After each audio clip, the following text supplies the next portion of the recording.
নমস্কার সকলকে। তো তোমরা দেখতে পাচ্ছ ক্র্যাক ডাব্লিউবিসিএস এর নতুন 28তম এডিশন, এবং আজকে এই ভিডিওতে এই বইটা নিয়ে অনেকগুলো কথা বলার রয়েছে। এই যে রিভাইজড এডিশন লেখা রয়েছে, আদৌ রিভাইজড হয়েছে কিনা সেই বিষয়গুলো উল্লেখ করব। অল্টারনেটিভ বই কী হতে পারে এবং ভালো দিক খারাপ দিক সেগুলো তো আসছি পরে। তবে এখানে উল্লেখ করতে চাইবো, তোমরা যারা এখনও এই চ্যানেলটা সাবস্ক্রাইব করোনি বা চ্যানেলে নতুন, তোমরা চাইলে সাবস্ক্রাইব করতে পারো। আর যদি এই ভিডিওটা তোমাদের ভালো লাগে একটু লাইক করে দিও। কী কী বিষয় ভিডিওতে থাকছে, প্রথমে থাকবে হচ্ছে একটা প্রাথমিক ধারণা, এই বইটার সম্পর্কে আমি উল্লেখ করব। তারপর থাকবে বইটার দাম, ডিসকাউন্ট দিয়ে কত পড়তে পারে সেটা উল্লেখ করব। তারপর থাকবে সূচিপত্রের মধ্যে একটা চমক রয়েছে, কী চমক সেটা দেখতে পাবে। তারপর রয়েছে বিষয়বস্তু, অর্থাৎ পুরো বইটার প্রেজেন্টেশন নিয়ে আমি আলোচনা করব সেখানে ভালোভাবে। এবং তারপর শেষ দুটো অংশে বইটার ভালো দিক খারাপ দিক সেগুলো কিন্তু আমি উল্লেখ করব। তো তোমরা দেখতে পাচ্ছ প্রত্যেকটার পাশে কিন্তু টাইমার দেওয়া রয়েছে। তো হতে পারে তোমরা হয়তো পুরো ভিডিওটা দেখবে না, কোনো এক দুটো বিষয় দেখতে চাও, তাহলে সরাসরি সেই টাইমে গিয়ে কিন্তু সেই অংশটা দেখতে পারবে। তাহলে চলো শুরু করা যাক। তো লীলা রয়ের crack WBCS general studies part 1 তার 28তম রিভাইজড এডিশন দেখতে পাচ্ছে, যেটা প্রকাশ করা হয় বরাবরই মিত্রায়ণ ঘোষ পাবলিশার্স লিমিটেড থেকে। তো এরকম যা সাইজ ছিল তাই রয়েছে, তবে এবার প্রচ্ছদ যেটা কভার সেটা কিন্তু আবারও চেঞ্জ করা হয়েছে। এমনি দেখতে বেশ ভালো লাগছে, বেশ সুন্দর। ভিতরে পেজ কোয়ালিটি যদি বলি, পেজ কোয়ালিটি বেশ ভালো, বাইন্ডিং বেশ ভালো। তোমরা অনেকে জিজ্ঞাসা করো যেহেতু অনেকটা মোটা বই, বাইন্ডিং কীরকম রয়েছে, তো হ্যাঁ বাইন্ডিং ঠিকই আছে, বেশ ভালো। তোমরা যারা এই বইটার সঙ্গে পরিচিত নও তাদের জন্য বলে রাখি, এটা হচ্ছে বাংলা ভাষায় খুব জনপ্রিয় একটা জেনারেল স্টাডিজের বই, এবং বিভিন্ন রকম পরীক্ষা, শুধুমাত্র ডাব্লিউবিসিএস বলে নয়, সেটা ক্লার্কশিপ হোক, মিসচেলিনিয়াস হোক, ফুড এসআইতে ইতিমধ্যে হয়ে গেল, এছাড়াও রেলওয়েজ, এসএসসি, বিশেষ করে পুলিশের এক্সামগুলো যেগুলো হয়, এরকম বিভিন্ন রকম পরীক্ষার ক্ষেত্রে কিন্তু এটা খুব হেল্পফুল একটা বই। কারণ তোমরা দেখতেই পাচ্ছ এখানে বাংলা ভাষায় ভারতের ইতিহাস, ভারতের স্বাধীনতা সংগ্রাম, ভারত ও পশ্চিমবঙ্গের ভূগোল, ভারতের সংবিধান, অর্থনীতি, পদার্থবিদ্যা, রসায়ন, জীববিদ্যা, ইংরেজি, সাধারণ জ্ঞান, এই সমস্ত বিষয়, সাধারণ জ্ঞান বলতে কিন্তু স্ট্র্যাটেজিক অ্যাকচুয়ালি, এই সমস্ত বিষয় কিন্তু এই বইতে কভার করা হয়। অবশ্যই তোমরা বলবে যে অঙ্ক কি তাহলে নেই, রিজনিং কি নেই, বা সায়েন্স অ্যান্ড টেকনোলজি বা এনভায়রনমেন্ট এই বিষয়গুলো কি নেই, বা ডেসক্রিপটিভগুলো কি কোথায় তাহলে? তা সেইগুলোর জন্য পার্ট 2 হয়। পার্ট 2টা খুব একটা প্রচলন নেই, তবে সেগুলো পার্ট 2তে থাকে আর কি। পার্ট 1-এ এইগুলো থাকে, এবং এই বইটাই বহুল প্রচলিত। দেখতেই পাচ্ছ 28তম এডিশন চলছে, মানে অনেকগুলো এডিশন হয়ে আসছে, এবং আমি নিজে ব্যক্তিগতভাবে এর আগে একাধিক এডিশন ভিডিও করেছি, সেই জন্য আমার বেশ খানিকটা ধারণাও আছে, যেগুলো পরবর্তী ভিডিওর অংশে আমি উল্লেখ করতে চলেছি, কোথায় কোথায় কী কী আমার মনে হয়েছে, কেমনভাবে রয়েছে। তো বইটা তোমরা যারা সংগ্রহ করতে চাও বা তোমাদের কাছে কোনো রকম জেনারেল স্টাডিজের বই নেই, তোমরা কিন্তু সংগ্রহ করতে পারো। তবে এখানে একটা জিনিস উল্লেখ করা দরকার আছে, এর যেটা সব থেকে কাছাকাছি অল্টারনেটিভ, অর্থাৎ নিতিন সিংহানিয়া স্যারের ডাব্লিউবিসিএস ম্যানুয়াল বেঙ্গলি ভার্সন 6তম এডিশন। ইংরেজি ভার্সনের কথাও বলতে পারতাম, কিন্তু যেহেতু এটা পুরোপুরি বাংলা ভাষায়, তা বাংলা ভাষার বইটাই আমি এখানে উল্লেখ করছি। তো তোমাদের অনেকের প্রশ্ন থাকবে যে এই দুটো বইয়ের মধ্যে, কারণ এটাও লেটেস্ট এডিশন, জাস্ট কিছু মাস আগে এসছে, আর এটা তো এখন 28তম এডিশন জাস্ট 2 দিন আগে এসছে। যদি নিতে হয় এখন ফ্রেশভাবে, কেউ ধরো নিতে চাইছে কোনো একটা বই, তাহলে কোনটা নেবে? নিতিন সিংহানিয়া স্যারের এই বইটার অ্যাডভান্টেজ হচ্ছে, যেগুলো বললাম part 2, for example math, reasoning, সেই বিষয়গুলো কিন্তু তোমরা এই নিতিন সিংহানিয়া বইতে পেয়ে যাও। কিন্তু তাও আমার ব্যক্তিগতভাবে আমি বলতে পারবো যে যদি একটা বই নিতে হয় তাহলে কিন্তু ক্র্যাক ডাব্লিউবিসিএসকে আমি এগিয়ে রাখবো। মানে তুমি যদি ম্যাথ, রিজনিং দেখো, এখানে আমি এই বইটা রিভিউ করবো কদিন পর, সেখানে উল্লেখ করব, তাহলে সেটা এমন কিছু বিশেষ কিন্তু এখানেও নেই। তো এটা খুব ভালো বই, কিন্তু আমাকে যদি একটা বই নিতে হয় ফর এক্সাম্পল, তাহলে কিন্তু ক্র্যাক ডাব্লিউবিসিএসই আমার কাছে বেটার অপশান হবে। তোমরা অনেকে জিজ্ঞাসা করো রায়ান মার্টিনের বইটা সম্পর্কে, আমি রিসেন্টলি ভিডিও করেছি, তোমরা এখন দেখতে পাচ্ছ থাম্বনেলে। তো যদিও রায়ান মার্টিনের বইটা কিন্তু জিকে বই এবং খুব ভালো বই, সেখানে অনেক এমসিকিউ রয়েছে অ্যাপের মধ্যে, কিন্তু হ্যাঁ যদি সেই বইটা আর এই বইটার মধ্যে দেখতে হয়, কারণ সেটা 3টে ভলিউম নিয়ে, তাহলে কিন্তু রায়ান মার্টিনকে আমি এগিয়ে রাখবো। যদিও ওটা জিকে বই, কিন্তু ওটাকে আমি এগিয়ে রাখবো, এটা আমার ব্যক্তিগত মত আর কি, তোমরা অনেকে সহমত হতেও পারো। তো দেখতেই পাচ্ছ এবার দাম রয়েছে কিন্তু 1350। তো আগের তুলনায় দাম বেড়েছে, এবং যদি তোমাদের কাছে আগের কোনো এডিশন থাকে আলাদা করে বলার প্রয়োজন নেই, তবু বলে রাখছি, নতুন করে কিন্তু আবারও এটা কেনার কোনো প্রয়োজন পড়ছে না, অনেকটাই দাম, এবং একটু পরেই বুঝে যাবে ভিডিওটা পুরোটা দেখলেই যে কী কী চেঞ্জ হয়েছে না হয়েছে, সেগুলো আমি ভালো করে দেখাবো তোমাদেরকে। তো তোমরা তোমাদের পছন্দের যে কোনো জায়গা থেকে, যে কোনো দোকান থেকে মনে করতে পারো যদি এই বইটা কিনতে চাও, যদি প্রয়োজন থাকে তোমাদের। আর যদি মনে করো আমি যেখান থেকে বইটা নিয়ে এসেছি, অর্থাৎ তারকদার দোকান, national book centre, stall number 51, তাহলে সেখানে তোমাদের এই বইটা পড়ে যাচ্ছে 742। তো তোমাদের আমি দেখাচ্ছি, 1350 তো অবশ্যই পড়বে না, 742 তোমাদের পড়বে। অনলাইন পারচেস লিঙ্ক আমি দিয়ে রাখছি, যদি অনলাইনে অনেকটাই দাম থাকে তাও কেউ যদি মনে করো সেখান থেকেও দেখতে পারো, আমি দিয়ে রাখছি ডেসক্রিপশনে। আর এখানে উপরে ফোন নাম্বার রয়েছে, তোমরা চাইলে দেখতে পারো। এবার আমরা দেখব সূচিপত্র। আর সূচিপত্র হচ্ছে এই বইটার একটা বড় চমক এই এডিশনে, 28তম এডিশনে, এবং খুব ভালো একটা চমক। তোমাদের যাদের কাছে এর আগের কোনো এডিশন আছে তারা দেখলেই বুঝতে পারবে, আর যারা নতুন দেখছো তাদেরকে উল্লেখ করে দিই, এবার কিন্তু সূচিপত্র একটু ডিফারেন্ট হয়েছে। প্রেজেন্টেশনটা সূচিপত্রে দেখেও বুঝতে পারছো। এবং এবার কিন্তু একটাই কমন পেজ থাকছে, বা সিরিয়াল অফ পেজেস থাকছে কিন্তু। অর্থাৎ আমি বলতে চেয়েছি, আগেবার যেরকম হতো যে ভারতের অংশটা হয়তো মানে প্রাচীন ভারতের ইতিহাসটা একটা অংশ থাকলো 1 থেকে সামথিং, তারপর ভূগোল থেকে আবার হয়তো 1 থেকে শুরু হয়ে গেল, এইভাবে আগে থাকতো। এবার কিন্তু একটাই কন্টিনিউয়াস পেজ। টোটাল 1360-এর উপর মনে হয় আমি দেখলাম টোটাল পেজ আছে, এই যে 1360 দেখতে পাচ্ছ। অর্থাৎ এটা কিন্তু একটা খুব ভালো দিক। 28টা এডিশন লেগে গেল এই বিষয়টা করতে, এবং আমি আমার আগের যে এডিশনগুলো ভিডিও করেছি ক্র্যাক WBCS এর, সেখানে আমি উল্লেখ করেছি, তোমরা দেখে থাকবে, যে খুব দরকার ছিল এই বিষয়টা। মানে আমি কোনো একটা সাবজেক্টের কোনো একটা চ্যাপ্টার পড়তে পড়তে আমি যদি মনে করি পরবর্তীকালে সেখানে আবার ফিরে যাব কোনো বুকমার্ক ছাড়াই, তাহলে সেটা যে এত খাটনি হতো এরকম একটা সাইজে বইতে ঢুকে যে কোথায় আছে, কারণ প্রত্যেকটার ক্ষেত্রেই তো আলাদা আলাদা ভাগ করা থাকতো। ঠিক আছে, মানে ইতিহাস 1 থেকে শুরু হলো, ভূগোলের পর আবার 1 থেকে শুরু হলো, সংবিধানের সময় আবার 1 থেকে শুরু হয়ে গেল। তো খুঁজে খুব অসুবিধা হতো খুঁজতে আর কি। এবার আর সেটা হবে না। এবার তুমি যে চ্যাপ্টার পড়বে একদম সরাসরি সেই চ্যাপ্টারে তুমি পেজ দেখবে, সেখানে চলে যেতে পারবে। তো এটা খুব সুন্দর এবং খুব প্রয়োজনীয় একটা আপডেট আমার মনে হয়। এরকম একটা সাইজের বইয়ের ক্ষেত্রে অনেক দিন ধরে দরকার ছিল, তো ফাইনালি সেটা হয়েছে। কন্টেন্টটা তোমাদের আমি দেখাচ্ছি, কন্টেন্টটা একটু বড়। একটা এরকম বইয়ের ক্ষেত্রে কন্টেন্ট বড় হয় স্বাভাবিক। ইতিমধ্যে কভারে তো আমি উল্লেখ করেই দিয়েছি কী কী আছে। তো ইন্ডিয়ান হিস্ট্রি, ভারতের ইতিহাস, বিভিন্ন অধ্যায় একে হচ্ছে প্রাচীন ভারত। আমি ভিতরেগুলো অংশগুলো আর পড়ছি না, তোমরা চাইলে ভিডিও থামিয়ে বা ভিডিওটা পজ করে কিন্তু বিষয়গুলো দেখতে পারো। প্রত্যেকটা ক্ষেত্রে কিন্তু তোমরা জানো, তাও বলে দিই, প্রিভিয়াস ইয়ার্স কিন্তু রয়েছে চ্যাপ্টার ওয়াইজ। আর এখানে প্রিভিয়াস ইয়ার্সের ক্ষেত্রে তোমরা দেখে থাকবে WBCS কিন্তু এবার 2023-এর প্রশ্নটা কিন্তু অ্যাড করা হয়েছে। ঠিক আছে, একই রকমভাবে IAS প্রিলিমসের ক্ষেত্রে কিন্তু 23-এর প্রশ্নটা অ্যাড হয়েছে। প্রশ্ন হচ্ছে যে সেগুলো কি আদৌ আপডেট হয়েছে না কভারে লিখে দিয়েছে? আপডেট হয়েছে, আমি আসছি একটু পরেই আর কি। তো প্রাচীন ভারত, তারপর ভারতীয় সভ্যতার উদয়, আমি জাস্ট হেডলাইনগুলো পড়ে রাখছি। প্রতিবাদী আন্দোলন, ঠিক আছে, রাজনৈতিক আধিপত্যের যুগ, কর্তৃত্বের সংগ্রাম, দাক্ষিণাত্য বা দক্ষিণ ভারতের রাজ্য, এক নজরে প্রাচীন ভারতের ইতিহাসের কিছু গুরুত্বপূর্ণ তথ্য। মানে এখানে কিন্তু অ্যানশিয়েন্ট অর্থাৎ প্রাচীন আর মধ্যযুগটাই কিন্তু কথা হচ্ছে। তবে এখান থেকে মধ্যযুগে ভারতবর্ষ সুলতানি যুগ, আঞ্চলিক শক্তির উত্থান, ধর্মীয় আন্দোলন, মোঘল যুগ। পেজ কোয়ালিটি কিন্তু ভালোই, যেমন ইতিমধ্যেই বলেছি।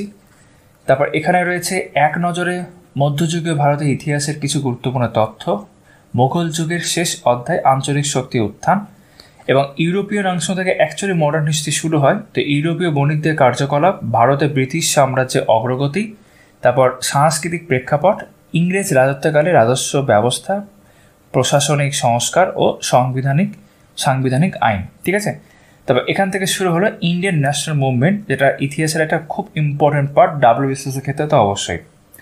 যেমন কৃষক বিদ্রোহ ও উপজাতি অভ্যুত্থান, মহাবিদ্রোহ, ব্রিটিশ সাম্রাজ্যের প্রসার ও সীমান্ত নীতি, অর্থনৈতিক ব্যবস্থা, ভারতীয় সমাজ ও সংস্কৃতি, জাতীয় আন্দোলন, তারপর এখানে আছে জাতীয় কংগ্রেসের প্রতিষ্ঠা ও তার কার্যাবলী, বঙ্গভঙ্গ ও স্বদেশী আন্দোলন, স্বাধীনতা সংগ্রাম ও গান্ধীজি, এটা অনেকটা পোর্শন।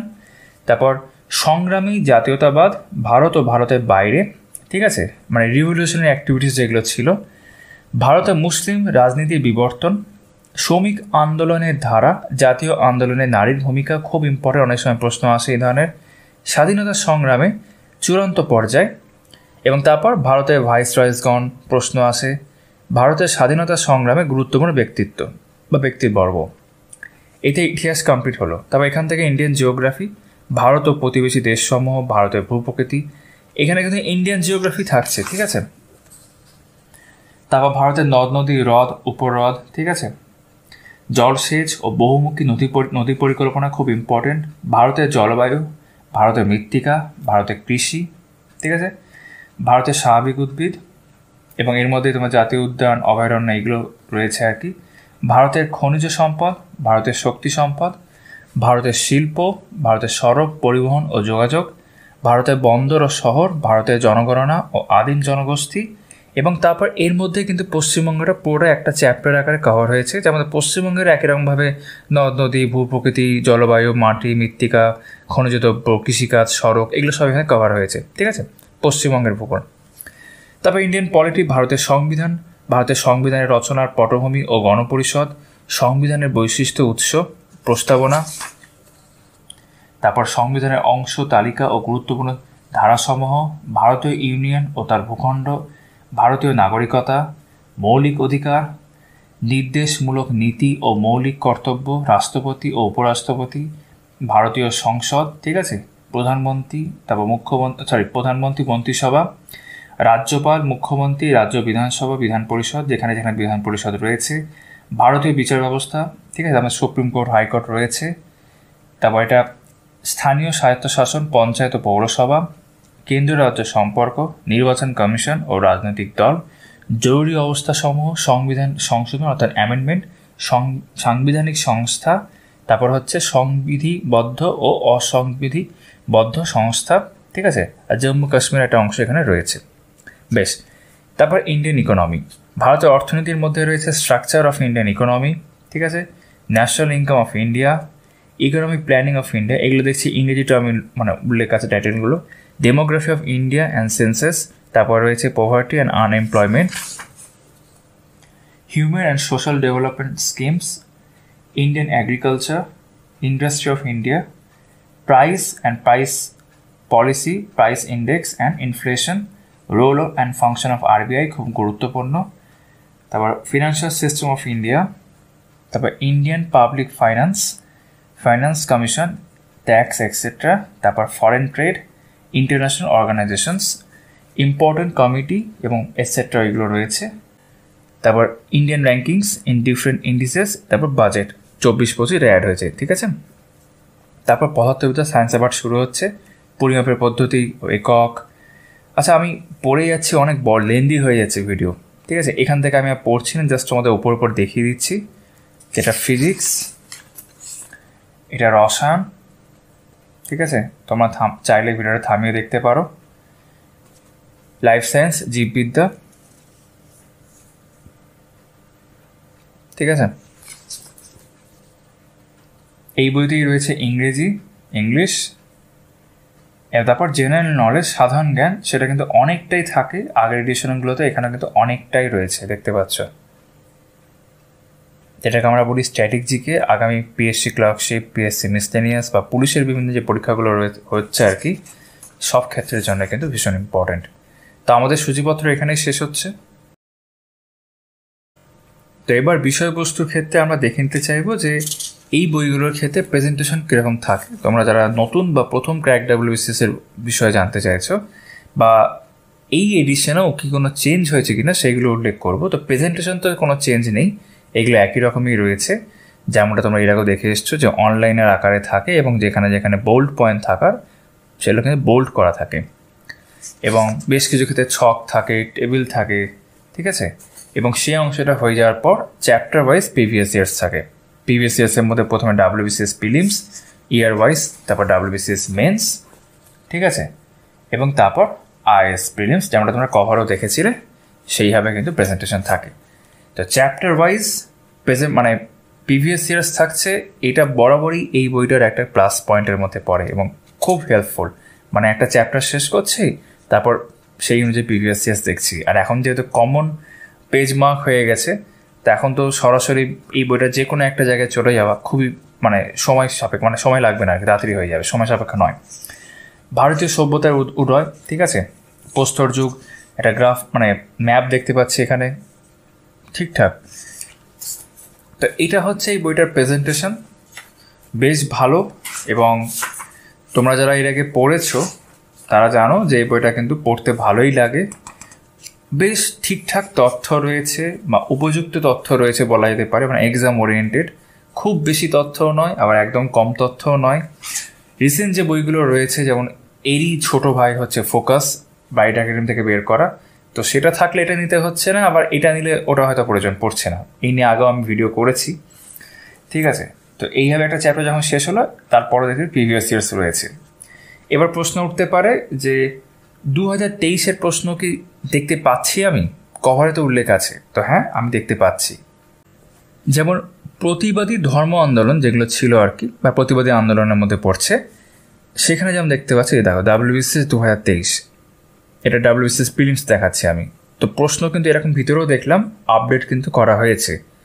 এবার IAS প্রিলিমসের ক্ষেত্রে দেখে নিচ্ছি, যেমন আরও একটা চ্যাপ্টার আঞ্চলিক শক্তির উত্থান, ঠিক আছে। এখানে যেমন IAS প্রিলিমসে যখন আসছি দেখতে পাচ্ছি হ্যাঁ এই যে 2023-এর প্রশ্ন কিন্তু আছে।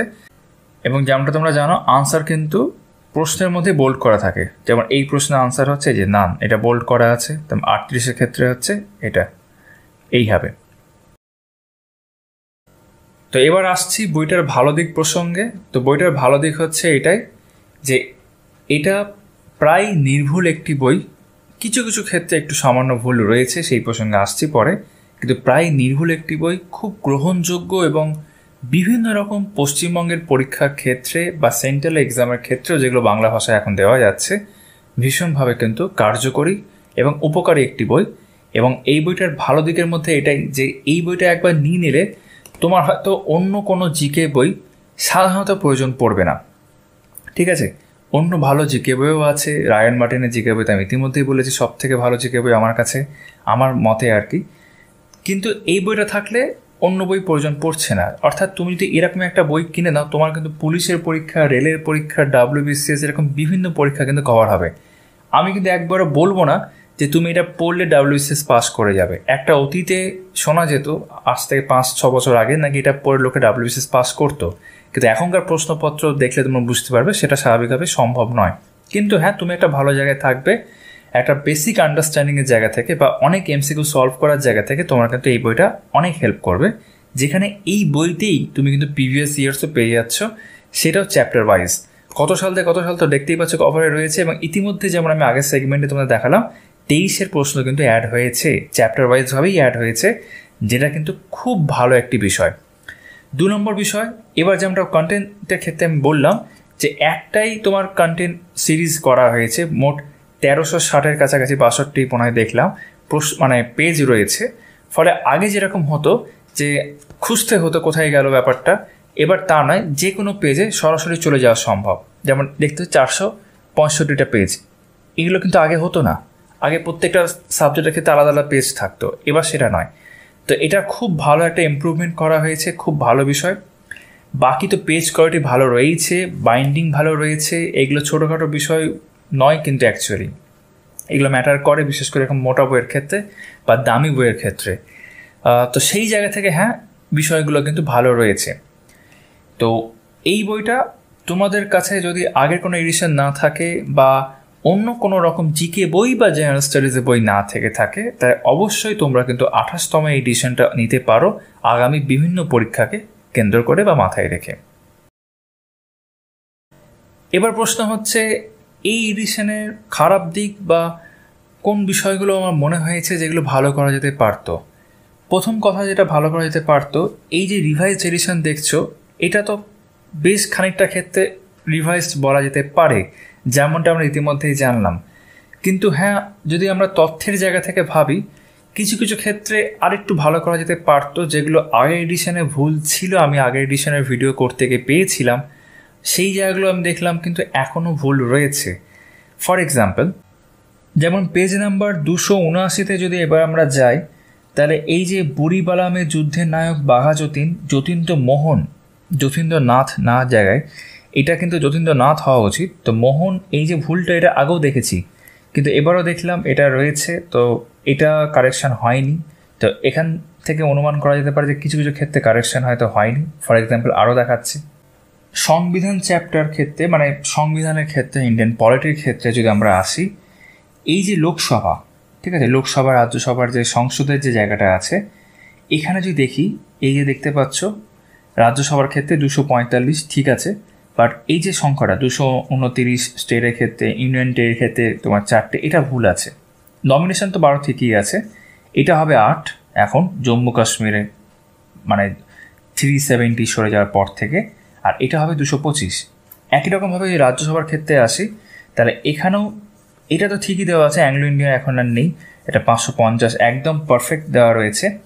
কিন্তু আমরা যদি আরেকটু নিচে আসি, এটা 543-র মধ্যে স্টেট রয়েছে বলছে 13টা, না 13টা নয়, এটা হবে 19টা, কারণ এর মধ্যে জম্মু কাশ্মীর আর লাদাখের থেকে 6টা অ্যাড হবে, তো এটা 19টা হবে আর কি, ঠিক আছে। তো এইগুলো আগের এডিশনেও কিন্তু কারেকশান ছিল না, তো আমি সেটা চেক করতে গিয়ে দেখলাম যে এবারও কিন্তু সেগুলো রয়ে গেছে। তো এখান থেকে অনুমান করতে পারছি, পুরো বই তো দেখা সম্ভব নয়, অনুমান করতে পারছি যে হয়তো কিছু কিছু ক্ষেত্রে আরও মানে ইমপ্রুভমেন্টের প্রয়োজন কিন্তু রয়ে গেল, যেগুলো হয়তো আগামী এডিশন যখন আসবে তখন হয়তো করে নেওয়া হবে, এটা আমি আশা করতে পারি। তো ওভারঅল আমি আমার জায়গা থেকে তোমাদের একটা ধারণা দেওয়ার চেষ্টা করলাম এই নতুন ক্র্যাক WBCS 28 এডিশন নিয়ে। আগামী সময় যখন 29th এডিশন আসবে তখন আমি ভিডিও করব এবং তখন আবারও তোমাদের সামনে তুলে ধরবো যে কেমন মনে হচ্ছে।